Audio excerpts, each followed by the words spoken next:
Hi, welcome to Subhan GK world. Today topic వచ్చేసి ఉదయనుడు లేదా ఉదయభద్ర. ఉదయనుడు లేదా ఉదయభద్ర. ఈయన క్రీస్తుపూర్వం 460 నుండి 444 మధ్య ఈయన పాలించాడమ్మా.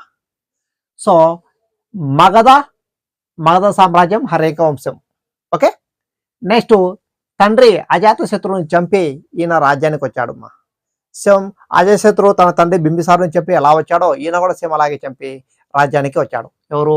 ఉదయనుడు. ఓకే, నా రాజధానిని ఎక్కడ నుండి? రాజగృహం నుండి పాటలీపుత్రానికి మార్చాడమ్మా.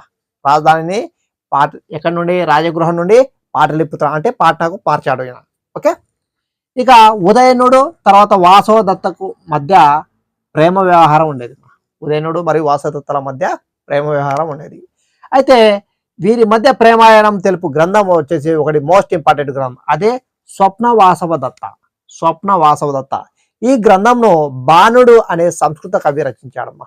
బాణుడు అనే సంస్కృత కవి ఈయన రచించాడు స్వప్న వాసవదత్త. అప్పుడప్పుడు మనకు అడుగుతుంటాడు కాబట్టి చూసుకోండి అమ్మా.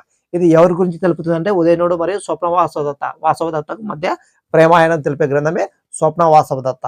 ఓకే, సో చూసుకోండి అమ్మా, ఇది వెరీ వెరీ ఇంపార్టెంట్. ఓకే, ప్రతి ఒక్కరూ సుభాన్ జీకే వరల్డ్ సబ్స్క్రైబ్ చేసుకోండి, షేర్ చేయండి. Okay, thank you, all the best.